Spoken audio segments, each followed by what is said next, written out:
दोस्तों आपने प्रेम कहानी के कई सारे किस्से सुने होंगे और आए दिन ये खबर आप अखबारों में जरूर देखते हो। लेकिन आज की जो प्रेम कहानी की आप सुनने वाले हैं वो कुछ अलग ही है। क्योंकि इस प्रेम कहानी में एक पुलिस हेड कांस्टेबल और एक सिविलियन लड़के की प्रेम कहानी है। ये दोनों गे ऐप के माध्यम से एक दूसरे के संपर्क में आते हैं और दोस्तों उसके बाद पुलिस हेड कांस्टेबल जो है इस सिविलियन लड़के के साथ में रोज शारीरिक संबंध बनाता है। दोस्तों जो लड़का रहता है उसे भी जो है गे संबंध बनाने का ही शौक था। इसी के चलते दोनों एक दूसरे के साथ में मिल जाते हैं। फिर दोस्तों ये कहानी काफी समय तक चलती रहती है और उसके बाद कुछ इस कहानी में इस तरह का मोड़ आता है कि सिविलियन जो लड़का रहता है उसकी हत्या के बाद लाश जो है रेलवे ट्रैक ट्रैक पर पड़ी हुई मिलती है। तो दोस्तों ऐसा क्या हुआ कि ये घटना यहाँ तक पहुंच गई। तो संपूर्ण जानकारी जानने के लिए बने रहिएगा कहानी में अंत तक। हेलो नमस्कार आदाब, स्वागत है आप सभी का आपके अपने यूट्यूब परिवार एलपी क्राइम की कहानी में। दोस्तों मैं आशा करता हूँ आप सभी अपने परिवार के साथ खुश होंगे, स्वस्थ होंगे। चलिए तो आज की सच्ची घटना कहानी की शुरुआत करते हैं। दोस्तों ये कहानी जो है वो उत्तर प्रदेश के लखनऊ की है। लखनऊ में दोस्तों ये कहानी एक ऐसी जगह से शुरुआत होती है कि जहाँ लोग सोचते भी नहीं है। जो खुद लोगों की रक्षा करता हो, जो लोगों को बचाने के लिए हर समय तत्पर रहता हो, एक उसी शख्स के द्वारा इस तरह की हरकत की जाती है, तो जो वाक़ई शर्मनाक है। दोस्तों एक police head constable Ravindra Pal Singh रहते हैं, साथ ही एक करण कौशिक नाम का लड़का रहता है। दोस्तों रविंद्र पाल जो रहते हैं वो पुलिस विभाग में पदस्थ रहते हैं। साथ ही इनको जो है लड़कों के साथ संबंध बनाने यानी समलैंगिक संबंध बनाने का शौक था। कुल मिलाकर गैर लड़कों के साथ में संबंध बनाने का शौक था। तो दोस्तों ये करण कौशिक जो रहता है इसको भी जो है गैर लड़कों में ही इंटरेस्ट था और इसको संबंध बनवाने का शौक था। दोस्तों इन दोनों को ही तलाश रहती है कि कोई एक ऐसा शख्स मिले जो उनके साथ लॉन्ग लाइफ तक चल सके, जिससे कि वह प्यार का इजहार भी कर सकें और साथ ही जब भी जरूरत लगे तब उसके साथ में शारीरिक संबंध बना सकें। दोस्तों वक्त बीतता जाता है और इन दोनों को किसी जरिए से एक जानकारी मिलती है कि एक ऐप होता है गे ग्राइंडर ऐप। इस ऐप के माध्यम से जो है जो गे लड़के होते हैं वो इस ऐप पर अपने आईडी बनाते हैं और फिर इस ऐप के माध्यम से एक दूसरे के साथ में संपर्क करते हैं।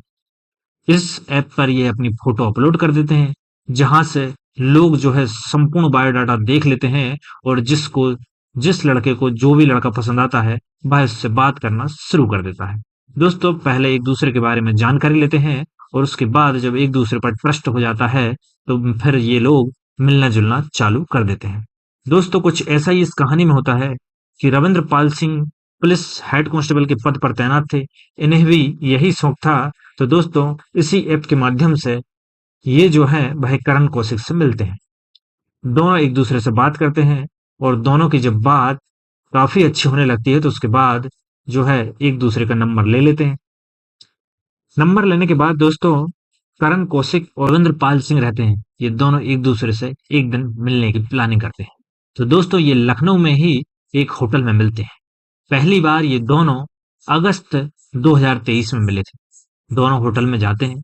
होटल में दोस्तों दोनों एक दूसरे के साथ में प्यार का इजहार करते हैं और police head constable Ravindra Kaushik और करण जो है वह दोनों एक दूसरे के साथ में शारीरिक संबंध बनाते हैं।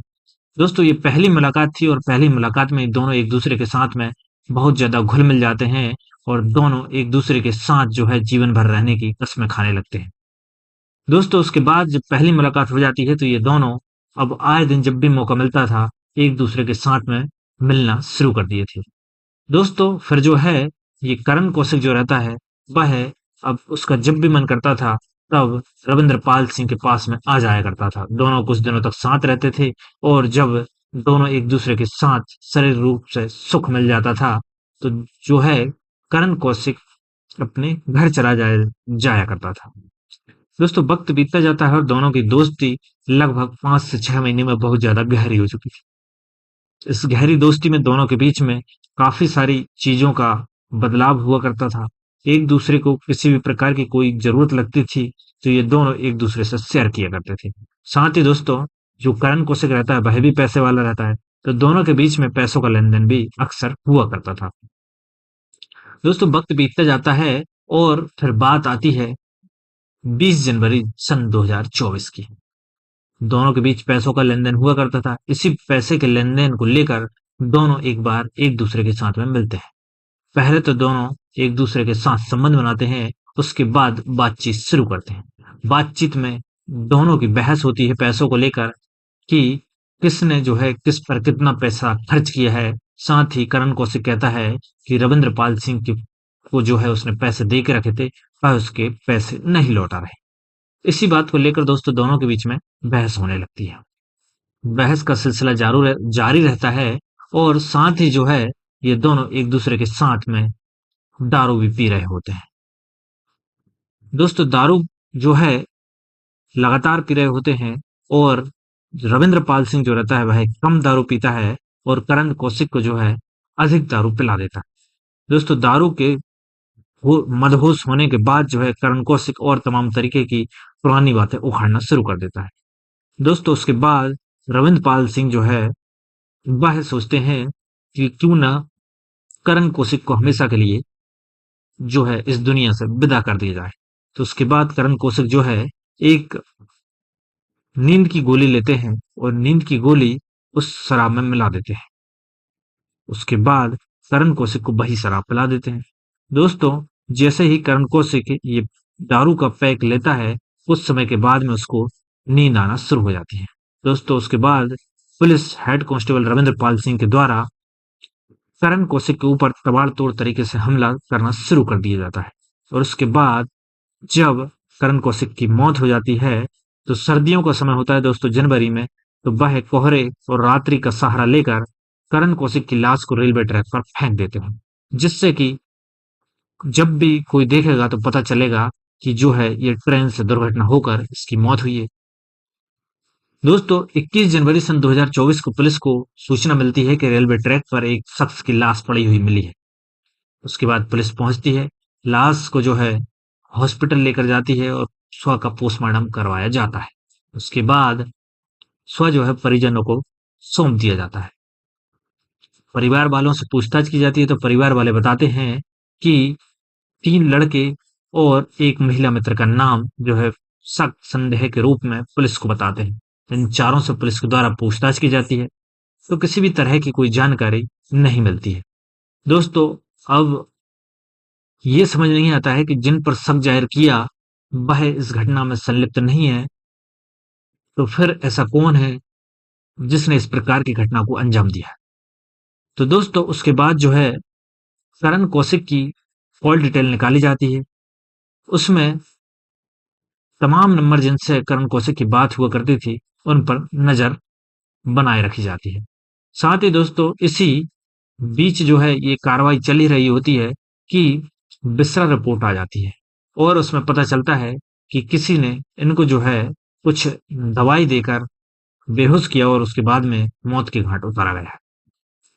दोस्तों, जब ये बात पुलिस को पता चलती है कि किसी प्रकार की गोली दवाई या नशा देकर जो है करण कौशिक की हत्या की गई है, तो फिर जो है इस जांच में एक नया मोड़ आ जाता है।